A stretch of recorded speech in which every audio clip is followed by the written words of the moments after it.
Well, good morning, everyone. Thanks for tuning in to the Instagram Live Q&A. My name is Matt Van Winkle with the Alumni Association, and I've got Carol Gieske behind me over my shoulder. Socially distanced, that's right. More than six feet away. We're going to go ahead and try and add Clint to the feed here if he gets on.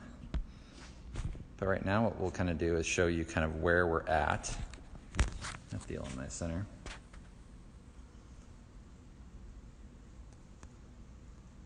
There's Clint.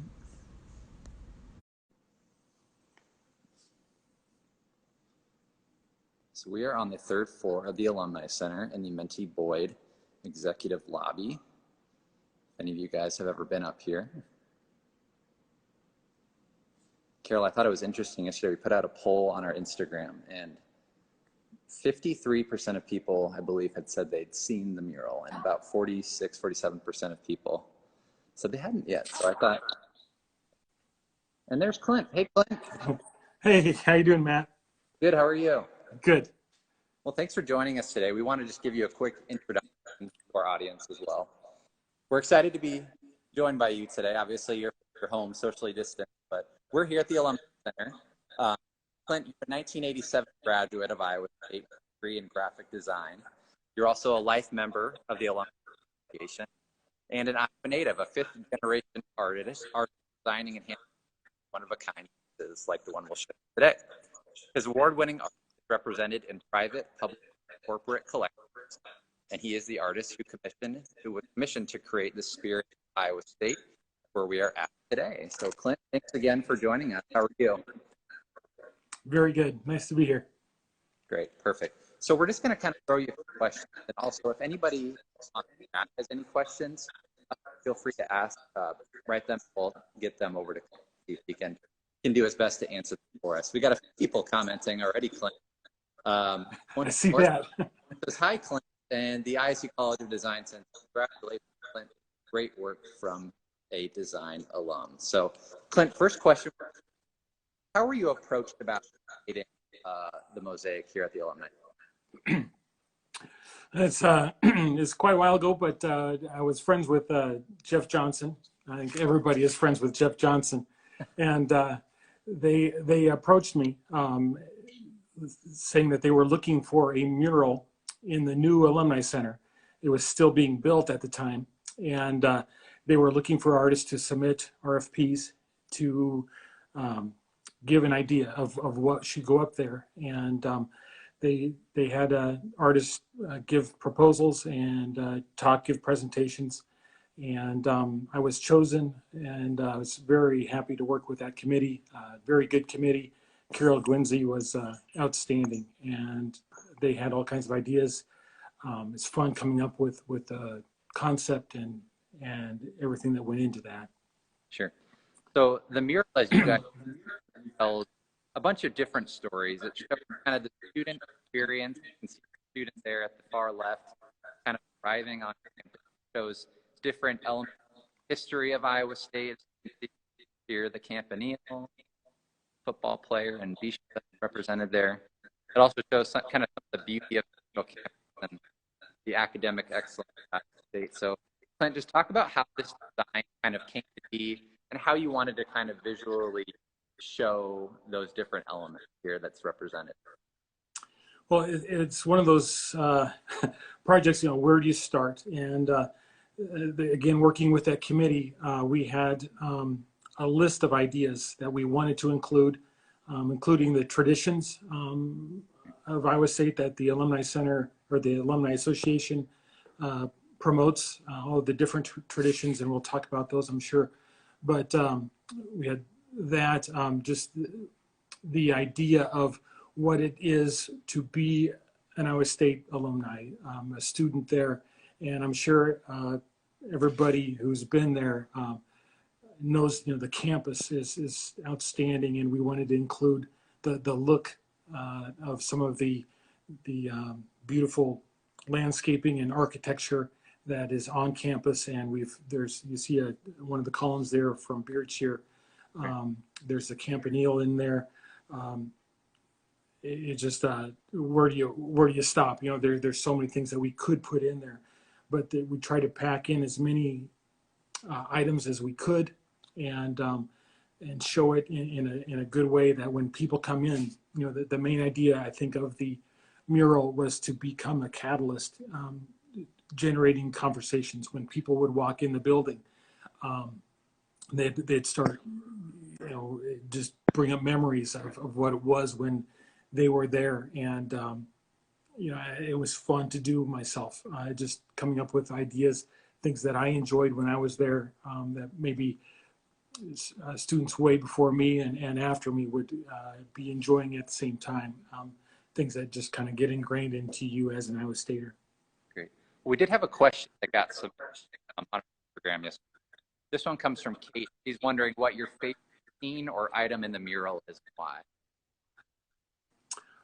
I think probably the campanile itself. It has a working clock in the campanile, Yep. so it does function as a clock, and that was fun putting that in there, something a little different. And something that we had talked about previously was that interesting that's incorporated in the mural is that the original roof of the campanile is built into this in a way. Can you talk about how that is incorporated into the design? Yes, that was one of the items that we wanted, just looking for things that were very authentic, that would be give it some special pieces to it. If you see along there is that copper green. It's actually the copper from the roof of the campanile when it was replaced a few years ago. The roof was replaced. They saved that, and we were able to use parts of that, little strips. So that is the actual roof of the original campanile. That's really cool. Can you also talk about this is right? Each of these pieces that you see here are individual pieces of stained glass. Is that right? Yes, they are made out of stained glass. Reason behind using stained glass instead of a paint is that the mural is already 12 years old, and it looks, the colors will not fade. It's going to look that way in another 100 years. That's why I really liked using the stained glass as a mosaic. The colors are going to stay vibrant. We got a question as well, comment from Becca Rose, wondering how long did this take you, Clint? I don't recall exactly how long. I'm going to guess about 9 months. We were working on it nonstop. It seemed like I would put in a lot of time. It took a lot of time. Each one of those pieces is hand cut, hand adhered into the panels, and then they were grouted after that. I believe there was probably 8 or 9 panels that went up onto the wall. As we mounted them, they had seams that were placed in there so that it looks like one long continuous piece. Yep. The seams had to be made too, so they'd fit in there. Just the pieces of the seams fit in so that it was a continuous whole. Sure. Some of the things that it's really kind of hard to see unless you're here. Some of these individual pieces, like you can see here, there's a clasp ring, and at certain angles you can see it shines in a really cool way. But you can only see it at a certain angle, like shimmering a bit. Talk about that, included in that, and how that's a little bit different from the rest of the pieces. Yeah, it was kind of fun to put in all the different textures and colors that I could find in the stained glass. And if you look up in there, you were mentioning the shiny part of the glass. That's actually a mirror with a gold background behind it. And it obviously looks like a gold, with a nice shine that contrasts with some of the other glass around it that is not quite so shiny.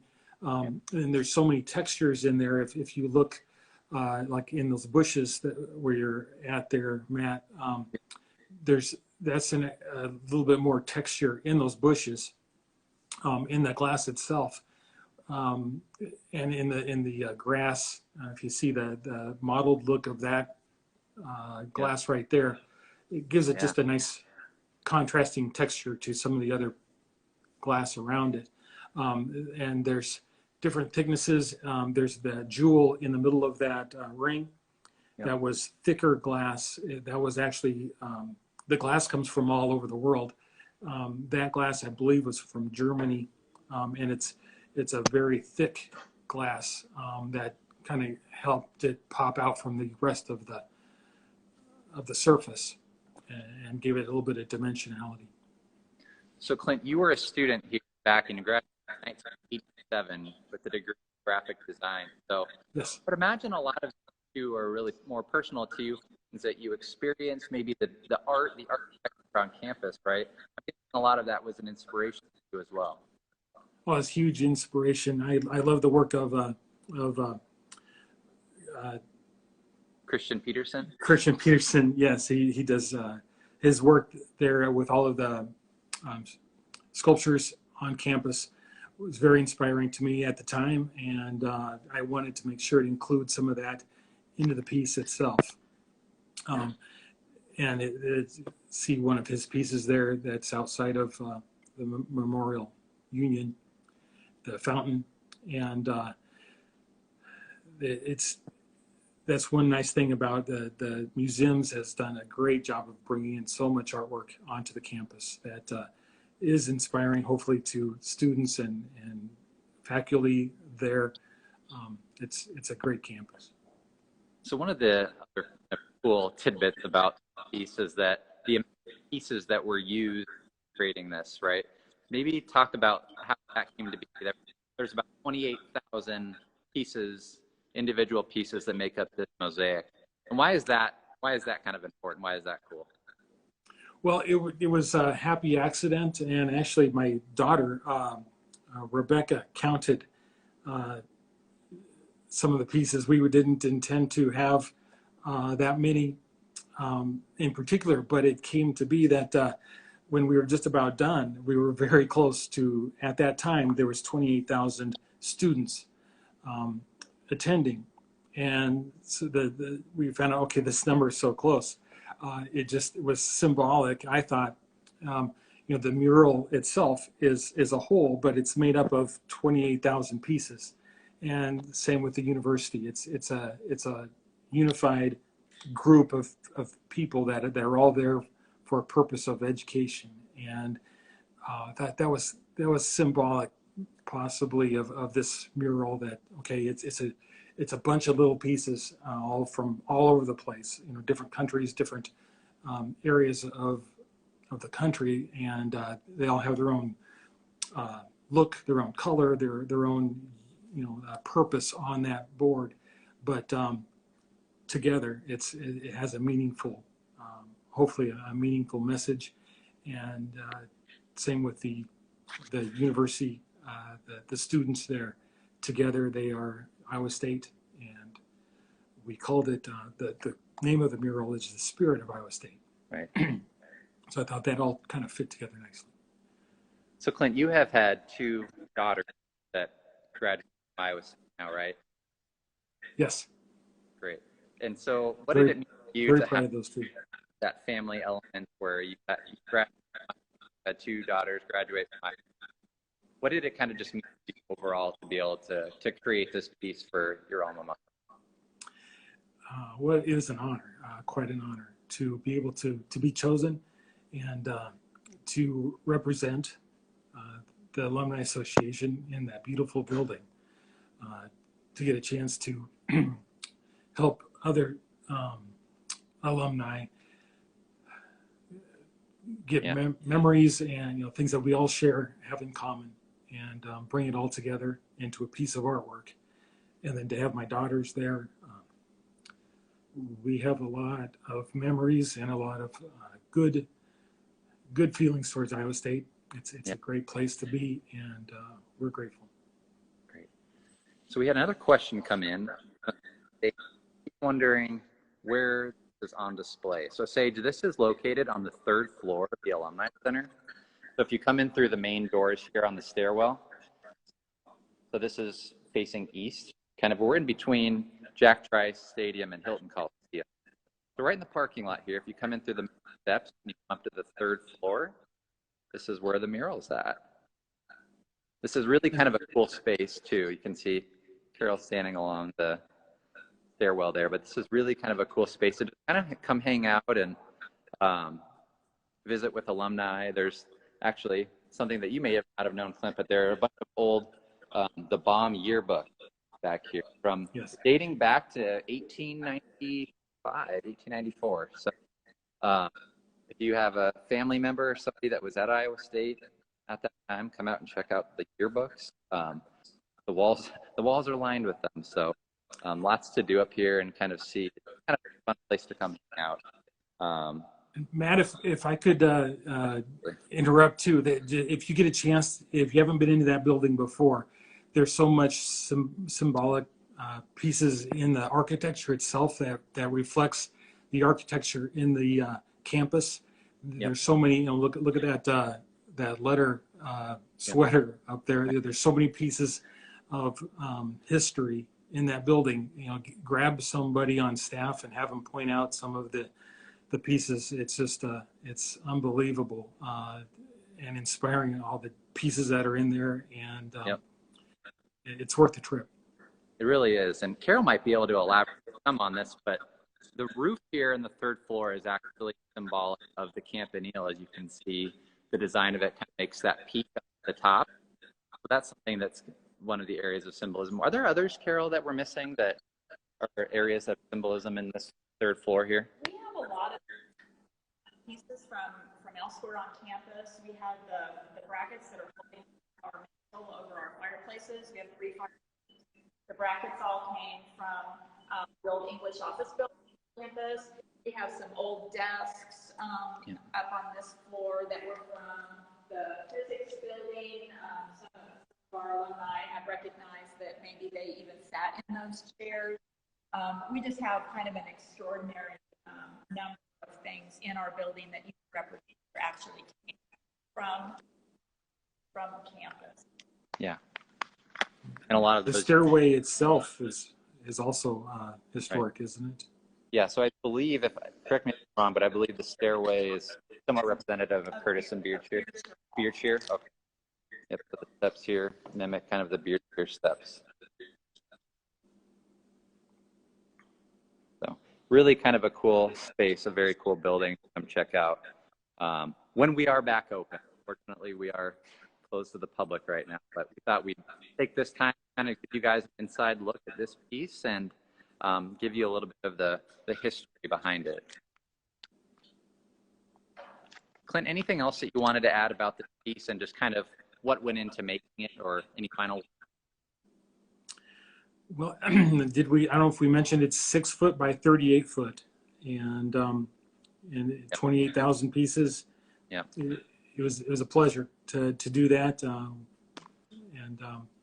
Thank the committee for the opportunity. Tell Jeff hello. I will. I'll see if he's around today. But we also want to let people know that giving up the alumni center, the building is still closed to the public at this time, kind of following university guidelines. Last week, President Wendy announced there will be a phased approach gearing back up in the summer. The first phase of that will be first, including a return to a limited number of employees who have been working remotely, much like here at the Alumni Center. So we hope to be able to update our alumni and about what that's going to mean for the Alumni Center and when people can come back into the building this summer. So for now, if there's anything else that we can help our alumni friends with, please do reach out to our office, and we hope everybody's staying safe and healthy. So Clint, again, thanks for joining us. We'll talk to you soon, okay? Thank you, Matt. All right.